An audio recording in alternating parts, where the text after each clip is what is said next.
Assalamualaikum warahmatullahi wabarakatuh. Selamat datang di kanal YouTube Always Classroom. Kali ini, kita akan membahas materi penyelesaian limit fungsi dengan cara substitusi, pemfaktoran, dan perkalian akar sekawan. Mari kita siapkan diri untuk belajar bersama. Baik anak-anak, di depan kalian ini adalah rencana pembelajaran kita hari ini. Jadi kita akan mulai dari cara yang paling dasar dan paling gampang dulu, yaitu substitusi langsung. Lalu kita akan lihat, apa sih yang terjadi kalau cara itu ternyata gagal, dan malah menghasilkan bentuk 0 per 0. Nah, kalau sudah begitu, kita akan belajari dua cara jitu untuk mengatasinya. Yang pertama, metode pemfaktoran, dan yang kedua, perkalian agar sekawan. Terakhir, kita akan simpulkan semuanya supaya kalian paham betul kapan harus pakai cara yang mana. Oke, mari kita mulai ya. Metode pertama, sekaligus yang paling utama dalam menyelesaikan limit, adalah substitusi langsung. Ingat, ini adalah langkah paling pertama yang wajib kalian coba. Prinsipnya sebenarnya sangat sederhana. Kalian cuma perlu ambil nilai yang didekati oleh X, lalu langsung masukkan atau substitusikan nilai tersebut ke dalam fungsinya. Kalau kalian langsung dapat hasil, ya udah, pekerjaan kalian selesai di situ. Gampang kan? Nah, hasil yang langsung didapat itu kita sebut sebagai bentuk tentu. Jadi kalau setelah substitusi kalian mendapatkan sebuah bilangan yang jelas, misalnya hasilnya 5, atau setengah, atau bahkan 0, selamat, kalian sudah menemukan nilai limitnya. Tidak perlu pusing-pusing cari cara lain. Tapi namanya juga matematika ya, seringkali ada tantangannya. Ada kalanya substitusi langsung itu bukannya memberikan jawaban, tapi malah memberikan kita sebuah teka-teki. Mari kita lihat kapan situasi ini terjadi.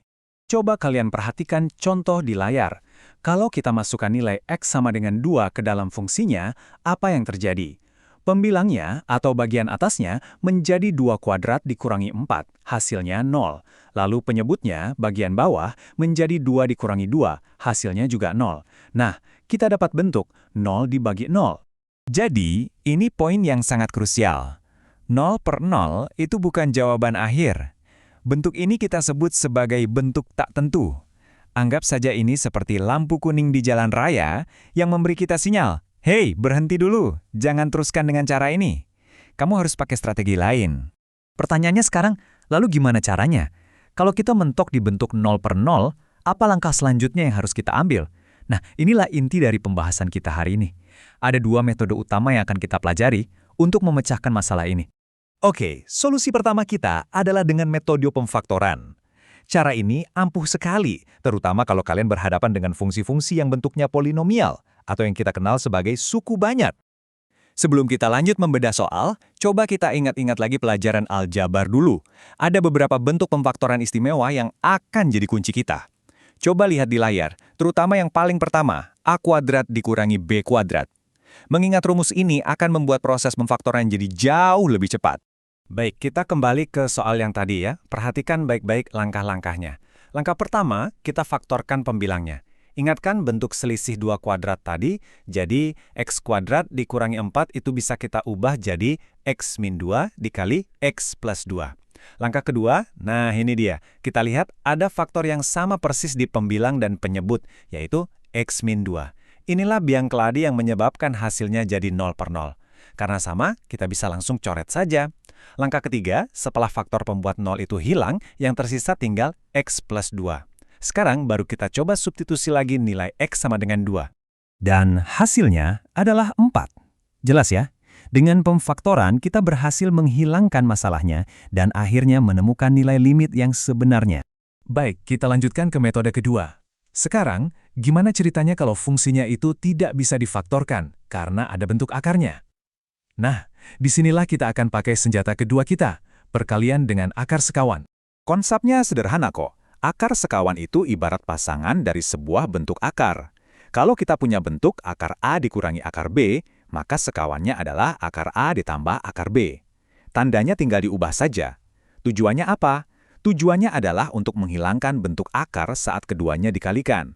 Karena kita memanfaatkan sifat aljabar, A dikurangi B dikali A plus B sama dengan A kuadrat dikurangi B kuadrat. Mari kita lihat contoh soalnya. Kalau kalian coba substitusi langsung nilai X sama dengan 0 di fungsi ini, coba tebak, kalian akan kembali dapat bentuk 0 per 0. Nah, ini sinyal yang sangat jelas bahwa kita perlu strategi lain. Dan karena ada bentuk akar di sana, metode akar sekawan adalah pilihan yang paling tepat. Ayo kita bedah langkah-langkahnya satu persatu. Pertama, kita kalikan fungsi ini dengan akar sekawan dari penyebutnya. Ingat ya, bagian atas dan bawah harus dikalikan dengan hal yang sama. Kedua, kita sederhanakan. Coba perhatikan penyebutnya. Setelah dikalikan, akarnya langsung hilang dan bentuknya jadi jauh lebih sederhana, yaitu 2x. Ketiga, nah, sekarang kelihatan kan ada faktor X yang sama di atas dan di bawah. Langsung kita coret. Terakhir, setelah fungsinya jadi sederhana, baru kita substitusikan lagi nilai X sama dengan 0 dan kita dapatkan hasil akhirnya, yaitu 1. Oke, kita sudah belajar 3 pendekatan nih. Substitusi, pemfaktoran, dan akar sekawan.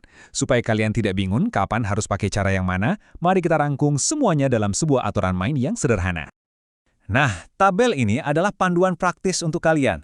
Urutannya begini. Pertama, selalu substitusi. Kalau hasilnya angka, pekerjaan kalian selesai. Kalau hasilnya 0 per 0, lihat bentuk fungsinya.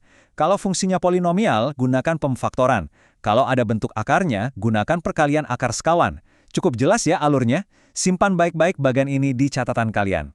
Ini adalah poin terpenting dari seluruh materi kita hari ini.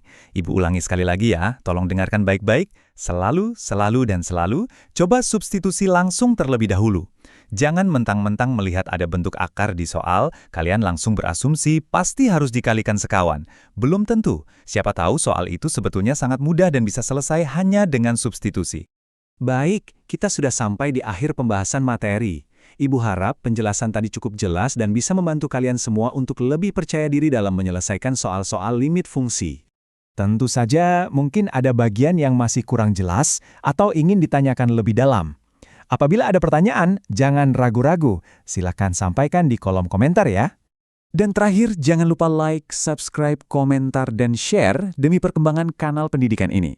Terima kasih banyak atas perhatiannya. Wassalamualaikum warahmatullahi wabarakatuh.